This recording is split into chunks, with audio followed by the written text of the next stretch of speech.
ഇന്ന് തയ്യാറാക്കാൻ പോകുന്നത് ഒരു ബിസ്ക്കറ്റാണ്. ഗോതമ്പ് പൊടി ഒഴിച്ചിട്ടാണ് നമ്മൾ ഈ ബിസ്ക്കറ്റ് തയ്യാറാക്കുന്നത്. നമ്മൾ ഈവനിങ് സ്നാക്കൊക്കെ ആയിട്ട് കഴിക്കാൻ പറ്റുന്ന നല്ലൊരു ബിസ്ക്കറ്റാണിത്. അപ്പോൾ ഇതെങ്ങനെ തയ്യാറാക്കി എടുക്കുന്നത് നോക്കിയിട്ട് വരാം.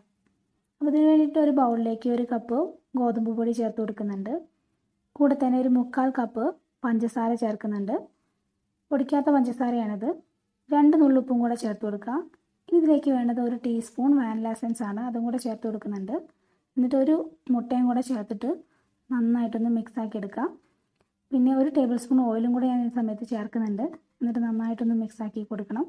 ഇപ്പോൾ വാനില എസൻസ് ഇല്ലാന്നുണ്ടെങ്കിലും കുഴപ്പമില്ല.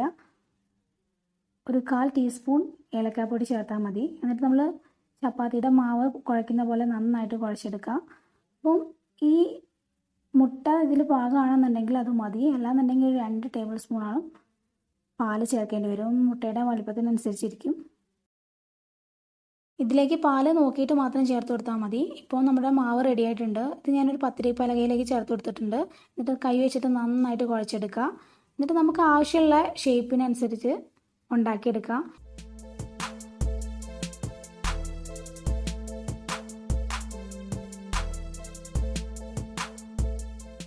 കത്തി വെച്ചിട്ട് ഇങ്ങനെ മുറിച്ച് കൊടുക്കുന്നുണ്ട്. അത് ഒരു നല്ല ഷേപ്പ്, എല്ലാം ഒരേ ഷേപ്പ് കിട്ടാൻ വേണ്ടി ഇങ്ങനെ ചെയ്യാം.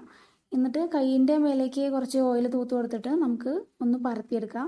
ഒന്നുകിൽ കയ്യിൽ വെച്ചിട്ട് തന്നെ ഇങ്ങനെ ഒന്ന് ഉരുട്ടിയിട്ട് ഒന്നങ്ങ് പ്രസ്സാക്കി കൊടുത്താൽ മതി. എന്നിട്ട് വേണ്ട ഷേപ്പ് നമ്മൾ സ്ക്യൂർ എന്തെങ്കിലും വെച്ചിട്ട് ഇങ്ങനെ കട്ടോ അങ്ങനെ എന്തെങ്കിലും ചെയ്ത് കൊടുക്കാം. അപ്പോൾ ഇത് ഇങ്ങനെ തന്നെ മതി. അപ്പോൾ സ്ക്യൂർ വെച്ചിട്ട് ഇങ്ങനെ ഒരു ഡിസൈൻ ഞാൻ ഇതിന് പുറത്തുകൂടെ ചെയ്ത് കൊടുക്കുന്നുണ്ട്. ഇതുപോലെ എല്ലാം തന്നെ ചെയ്തെടുക്കുക. ഇനി എല്ലാന്നുണ്ടെങ്കിൽ മാവ് കുറച്ച് നല്ല വലുപ്പത്തിൽ പരത്തിയിട്ട് നമ്മുടെ ചെറിയ എന്തെങ്കിലും കുപ്പിയുടെ അടപ്പ് എന്തെങ്കിലും വെച്ചിട്ട് ആ ഷേപ്പ് ആക്കിയിട്ട് അതിൻ്റെ മേലെ കൂടെ നമ്മൾ സ്ക്യൂർ വെച്ചിട്ട് പ്രസ് ചെയ്ത് കൊടുത്താൽ മതി.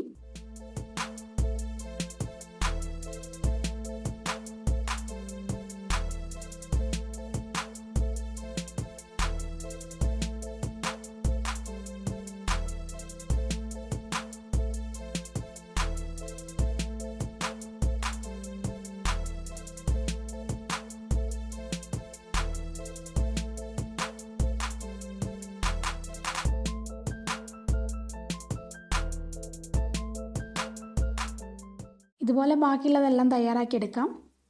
ഈ ബിസ്ക്കറ്റ് തയ്യാറാക്കാൻ ഞാൻ ഓവനൊന്നും യൂസ് ചെയ്യുന്നില്ല. പകരം വെളിച്ചെണ്ണയിൽ അല്ലെങ്കിൽ ഓയിലിൽ അങ്ങ് പൊരിച്ചെടുക്കുക ചെയ്യുന്നത്. അപ്പോൾ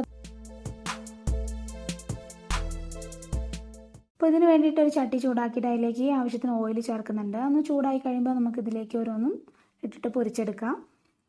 പെട്ടെന്ന് തന്നെ മറിച്ചിട്ട് കൊടുക്കണം. അല്ലാന്നുണ്ടെങ്കിൽ അടി കരിഞ്ഞു പോവും. നമ്മളിങ്ങനെ ഇരുമ്പിൻ്റെ ചട്ടിയല്ലേ എടുത്തത്. അപ്പോൾ ഒരു ഗോൾഡൻ ബ്രൗൺ കളർ ആവുന്ന സമയത്ത് നമുക്ക് കോരി മാറ്റാം. നമ്മളത് പുറത്ത് വയ്ക്കുന്ന സമയത്ത് കുറച്ചും കൂടെ ഡാർക്ക് ഷെയ്ഡ് വരും. ഇതുപോലെ തന്നെ എല്ലാം തന്നെ പൊരിച്ചെടുക്കാം. ഇതിപ്പോൾ എല്ലാം തന്നെ റെഡി ആയിട്ടുണ്ട്. ഇതിങ്ങനെ ഒന്ന് തണുത്ത് കഴിയുന്ന സമയത്ത് ഇതിൻ്റെ പുറത്ത് ഇങ്ങനെ പഞ്ചസാരയുടെ തരി ഇങ്ങനെ കാണാൻ പറ്റും. അപ്പോൾ കാണുന്ന സമയത്ത് നല്ല ഭംഗിയാണ്. അതുപോലെ തന്നെ കഴിക്കാനും നല്ല ടേസ്റ്റാണ്. അപ്പോൾ ഇതുവരെ ട്രൈ ചെയ്യാത്തവരുണ്ടെന്നുണ്ടെങ്കിൽ ട്രൈ ചെയ്യുന്ന സമയത്ത് ഫീഡ്ബാക്ക്സ് പറയാൻ മറക്കരുത്.